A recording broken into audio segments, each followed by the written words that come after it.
Bonjour tout le monde et bienvenue dans cette suite de chapitres sur le théorème de Thalès. Pour commencer, et nous verrons le théorème de Pythagore en suivant.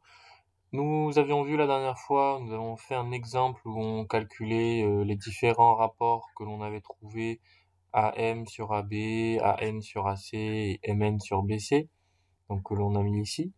On a trouvé que quand on faisait en sorte que MN était parallèle à BC, dans ces deux triangles-là, AMN et ABC, apparemment, ces rapports étaient toujours égaux. Pour confirmer ça, on s'est dit, on va prendre un autre triangle. Et là, donc, ce que vous aviez à faire normalement pour aujourd'hui, c'était de recalculer ces rapports. Et normalement, on devait constater que tous ces rapports étaient égaux. Je ne corrige pas, étant donné que du coup, vous n'avez pas encore tous rendu vos travaux. Donc, vous verrez dans les corrections que je vous enverrai un par un. Donc, qu'est-ce qu'on en déduit en fait? On va en déduire une généralité qui s'appelle le théorème de Thalès. Alors, qu'est-ce qu'il dit, ce théorème? Alors, jusqu'à présent, on avait vu ce théorème comme étant en fait un triangle dans lequel on va venir placer deux points à l'intérieur de ce triangle. Mais en fait, on peut le voir d'un autre point de vue. On peut aussi se dire qu'on a un triangle et on va faire la photocopie de ce triangle en fait. Donc, je fais la photocopie de ce triangle, au lieu de ABC, je l'appelle A'B'C'. Donc là, c'est le même triangle. Donc je peux voir que si jamais je colle ce triangle-là, ce sont bien les mêmes. Et en fait, qu'est-ce qu'on va venir faire? On va venir faire une réduction ou un agrandissement de ce triangle. On va prendre le même triangle et en fait, soit on va le zoomer, soit on va le dézoomer, mais on aura toujours le même triangle, mais réduit ou agrandi. Donc qu'est-ce que ça donne? Donc si je le réduis de 50%, donc je le fais deux fois plus petit, qu'est-ce que ça va donner? Alors voilà, là je l'ai réduit de 50%, donc il est deux fois plus petit. Alors si vous avez un doute qu'il soit bien deux fois plus petit, on peut mettre ici, on peut le coller ici. On voit bien que là, si j'en mets un premier ici, et que du coup je colle un deuxième ici, on voit bien que la somme des deux petits côtés bleus, ça fait bien un grand côté bleu. Donc ils sont bien deux fois plus petits.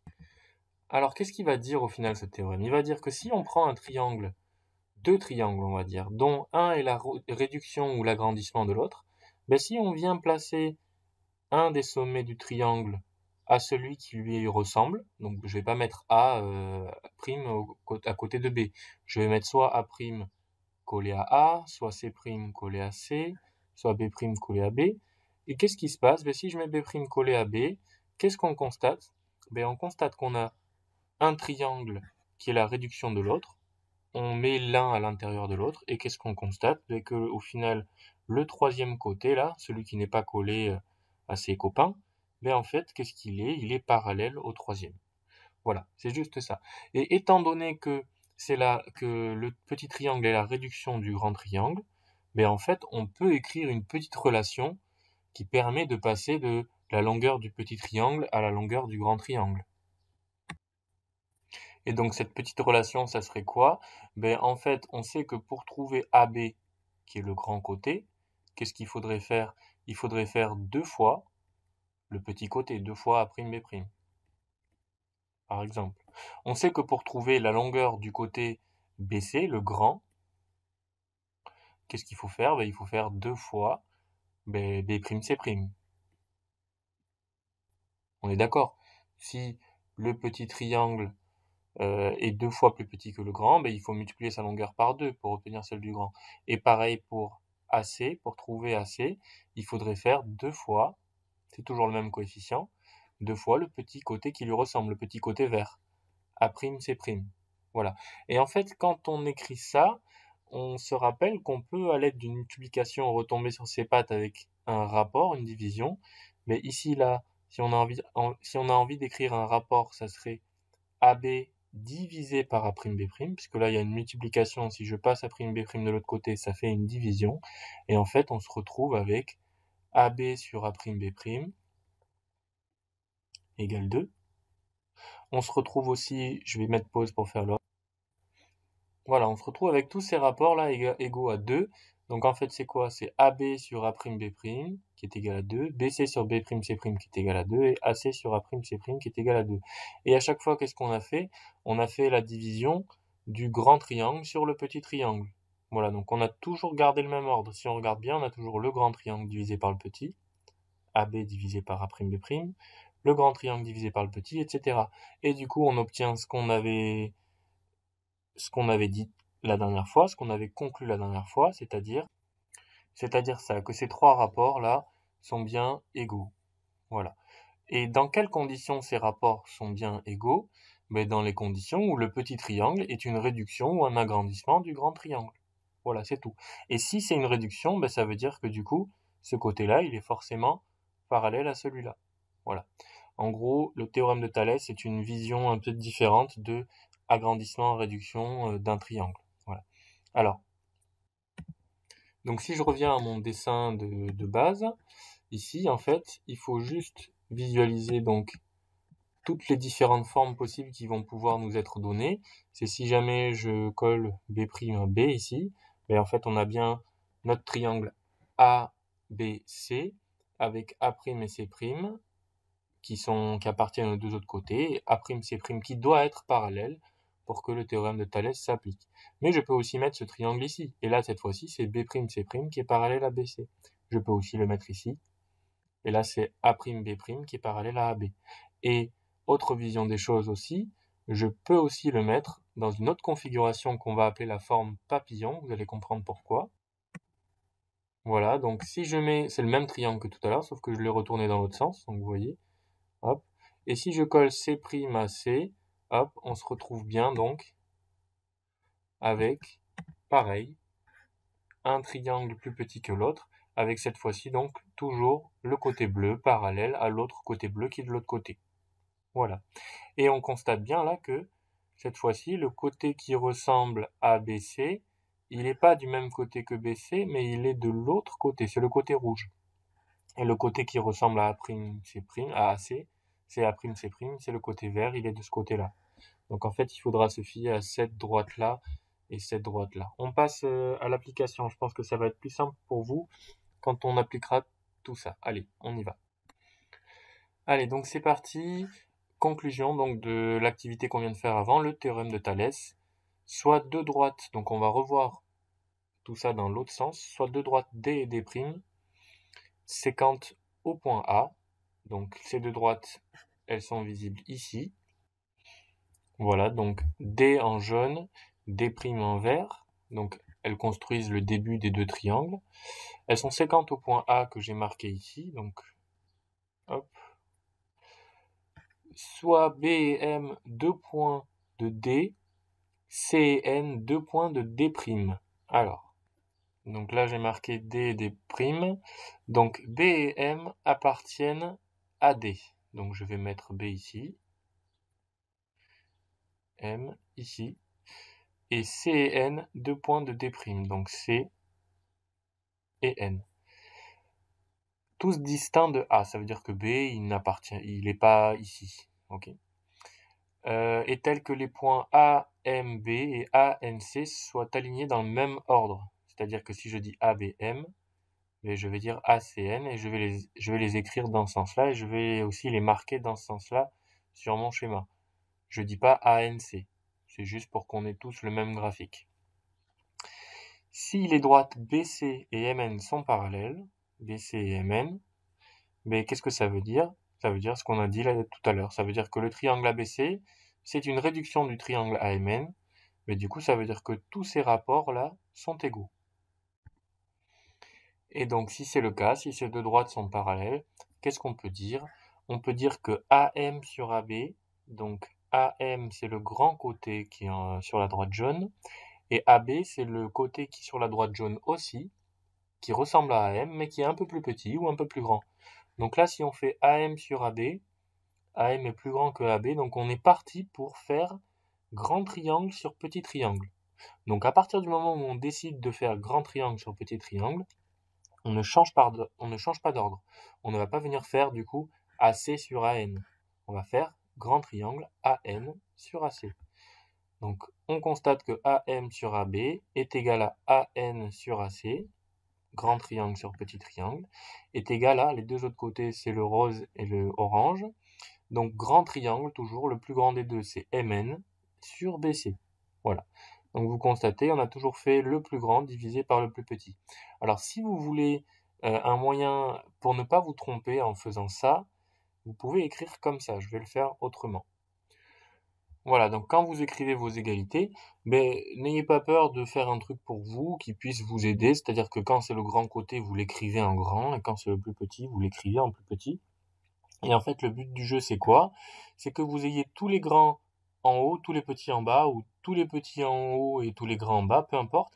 Mais il ne faut surtout pas avoir un truc comme ça. Regardez, je vous donne ce qu'il faut pas écrire.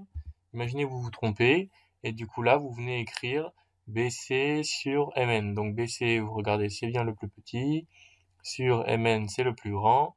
Mais là, vous voyez quelque chose qui va pas, là, dans ce que vous avez écrit. Ok? Donc on retourne en arrière, on se dit non, il y a un truc qui va pas. Il faut absolument que dans les rapports que j'écrive, les plus grands soient tous du même côté, les petits tous du même côté. Donc si j'ai que des grands en haut, là il me reste ces deux-là à écrire, je mets le plus grand en haut. Donc MN sur BC, le plus petit. Et là c'est bon, on a tous les petits en bas, tous les grands en haut. Voilà, donc j'espère que ça c'est bien clair parce que c'est la seule erreur que vous pouvez faire, vraiment, dans ce chapitre-là. La seule. Alors, on continue. Donc je vous rappelle que tout ça constitue votre cours, hein. Donc là, vous devez prendre des notes de tout ce que je fais, tout réécrire sur votre feuille, etc. Ok, mettre des couleurs, surligner tout comme moi, encadrer ce qu'il y a encadré, et mettre un cœur à côté pour dire que c'est à apprendre par cœur, etc., etc. Ok? Allez, donc, tant que vous n'avez pas fini ça, vous passez pas à la suite. Alors donc pour la suite, en fait, ce qu'on va faire, c'est qu'on va voir toutes les configurations que l'on peut avoir pour éviter de tomber dans les petits pièges dans lesquels on ne doit pas tomber. Donc en fait, on a écrit plus haut la propriété de Thalès qu'il y a à retenir. Et là, ce qu'on va faire, c'est qu'on va voir les trois cas possibles qui peuvent nous être donnés et on va écrire à chaque fois la propriété de Thalès qui en déduit, qui en découle. Ok? Pour que vous ayez tous les cas en visu comme ça. Ensuite, ce qu'on va faire, c'est que je vais vous donner des petits exercices, mais pour l'instant, il ne faut que écrire les propriétés de Thalès.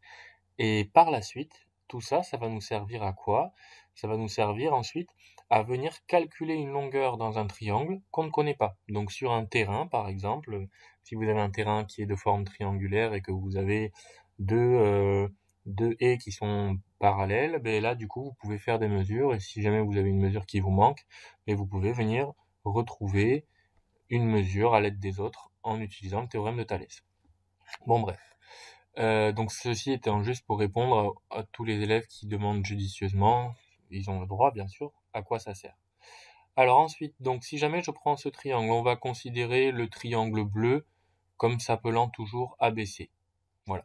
Donc ici, le bleu s'appelle ABC. Et ici, le bleu s'appelle A. Alors maintenant, on verra où on va mettre B et C par la suite. Ou alors je fais l'inverse, excusez-moi. Je vais appeler le triangle rouge ABC, ça va être plus simple. Bon, je le fais plus rapidement.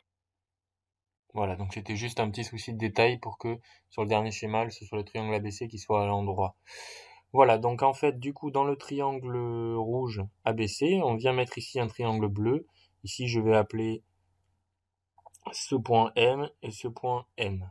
Ici, donc, le point qui est collé à la droite AB, qui appartient à la droite AB, je l'appelle M, donc celui-là, c'est lui M. Ici, celui qui est à la droite AC, ici il est à l'intérieur, là il va être à l'extérieur du segment, il va s'appeler N. Voilà. Et tout ça pour vous dire quoi? Pour vous dire que ici, ça va être qui M, ça va être qui N. Tout à l'heure, je vous ai dit, il ne faut pas tomber dans le piège. Le côté qui ressemble à AB, ce n'est pas celui-là. Vous allez avoir tendance à dire que c'est celui-là, souvent, parce qu'ils sont du même côté.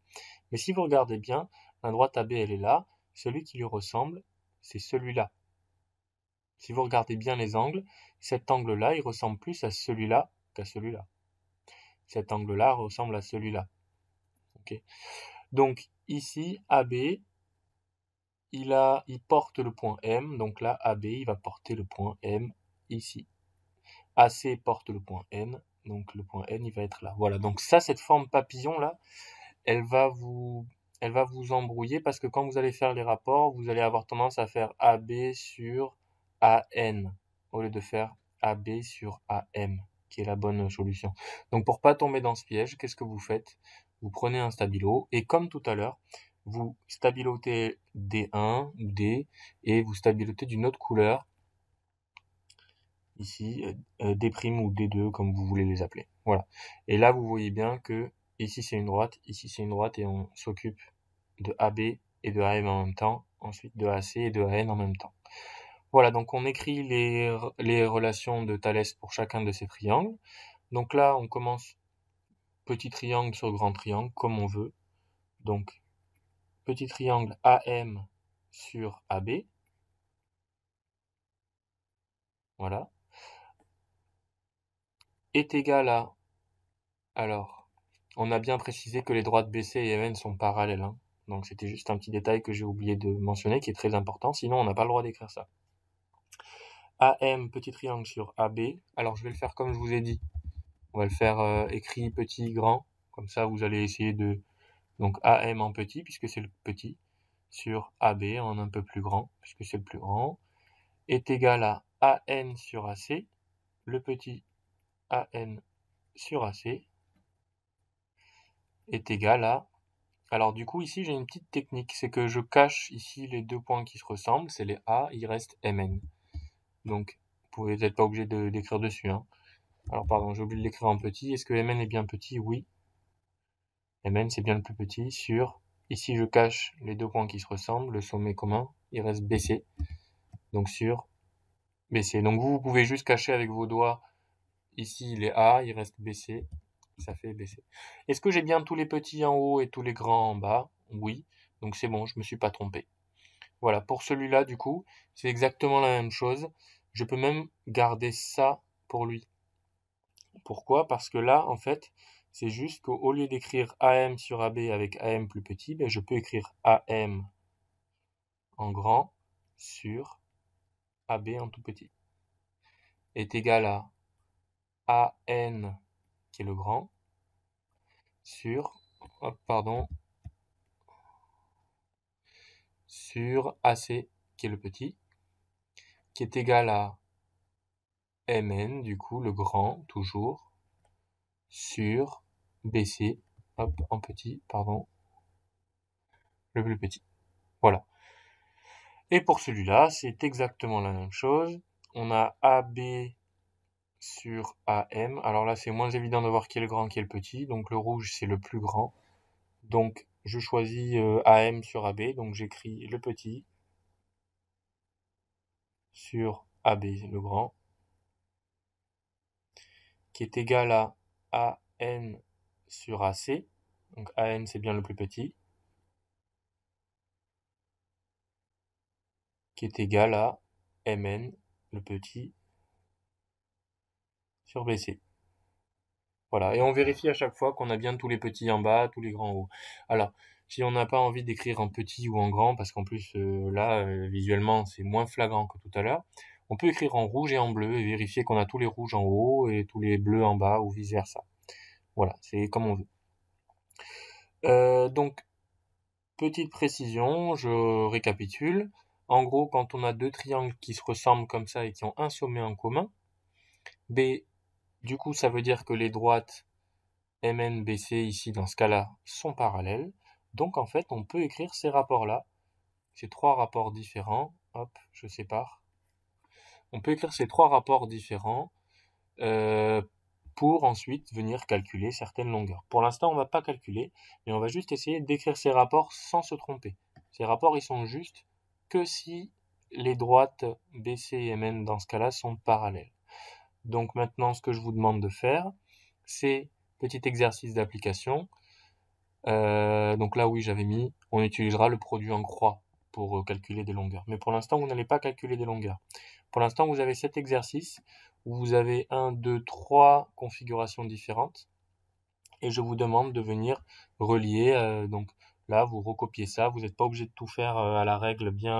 Enfin, si vous pouvez faire à la règle, mais ne mesurez pas. Hein. Il n'y a pas à mesurer ici. Pour l'instant, c'est que du pifomètre pour les graphiques. Par contre, tous ces rapports-là, ils vont être justes ou faux. Donc vous reliez chaque graphique avec le rapport qui lui correspond. Voilà. Et ensuite, vous avez deux triangles, deux couples de triangles, la figure 1, la figure 2. Je vous demande d'écrire la propriété de Thalès, cette fois-ci c'est tout seul, sans vous aider de petits trucs à relier. Donc vous m'écrivez la propriété de Thalès ici, donc les trois égalités, machin égale machin égale machin, pour la figure 1 et pour la figure 2. Voilà, ce sera tout pour cette première partie sur le théorème de Thalès. Donc c'est léger pour l'instant, il faut juste comprendre et pas se tromper en fait. À chaque fois qu'on fait donc les rapports, on choisit petit triangle sur grand triangle ou grand triangle sur petit triangle, on s'en fiche. Ça n'a aucune importance. L'essentiel c'est que quand vous êtes dans un exercice et que vous choisissez de partir sur petit triangle sur grand triangle, vous ne changez pas. Si vous choisissez de partir sur grand triangle sur petit triangle, vous ne changez pas non plus. Voilà.